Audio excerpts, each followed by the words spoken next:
Good morning, guys, and welcome back to my garage. Today we are going to take a look at another knife, another CRKT, and I did kind of put this on. Let me turn on the torch here. I put this on the camera for a second last time, but it is the CRKT Fossil, and I've had this for probably about 5 years, since about 2015.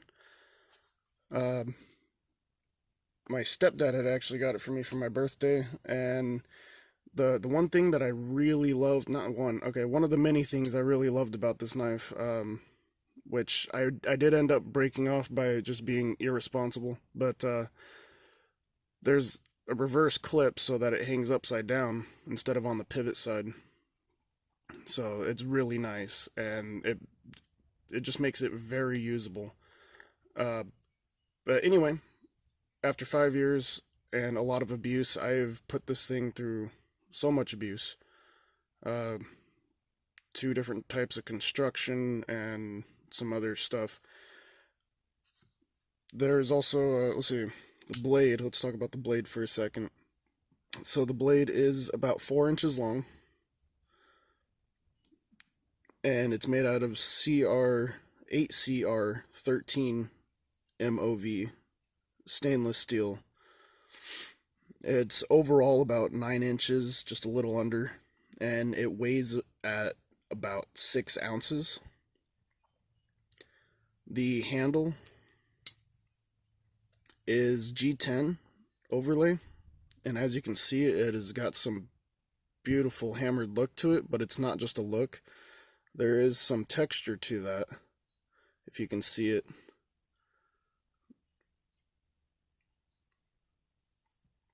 And that makes it very grippy, very, just the handle itself is very ergonomic.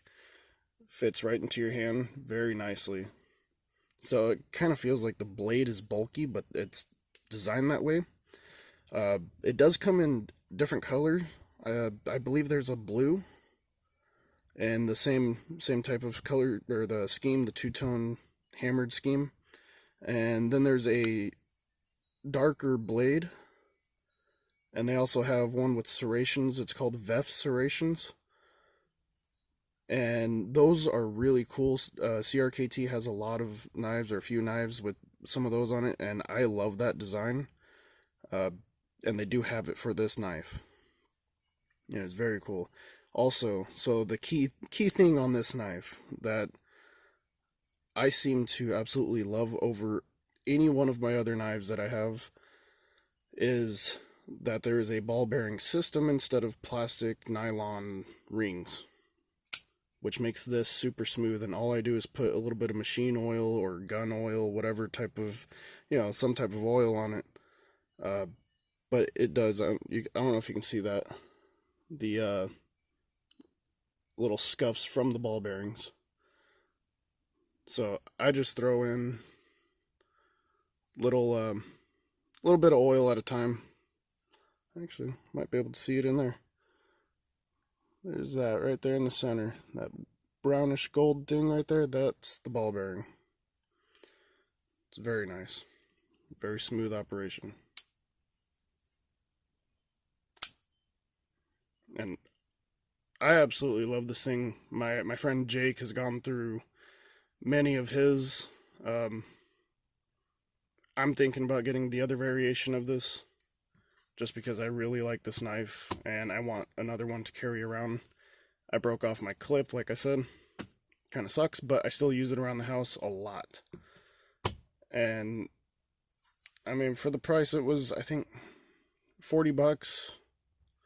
I think you could still pick it up for about $40, and I mean, it's not a waste of money. It's a solid blade. I've got a few scuffs on it, and I've been using this for over 5 years, off and on construction all the time at home. It's the one knife I never lose.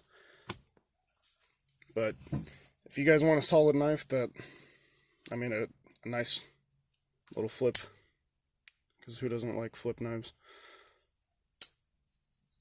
It's great. Great addition if you ever, like I said, CRKT does not disappoint. And they do have this ball bearing system. It's the IKBS ball bearing pivot system. They do have that in a few different knives now, I believe. You guys should go check out their stuff if you want to look at, if you're looking at new knives, if you're just a fanatic like I am, you like cool things. That's one of the cool things. So, ball bearing, nice G10 overlay. It's kind of hefty. You know it's there. And it's just a solid, ergonomic, grippy, nice little flip knife. And that, I mean, the blade too, very sharp from factory. So, and simple breakdown. It's not hard to do. But there you have it, ladies and gentlemen, the CRKT Fossil. Let me know if you like this. Thanks for watching.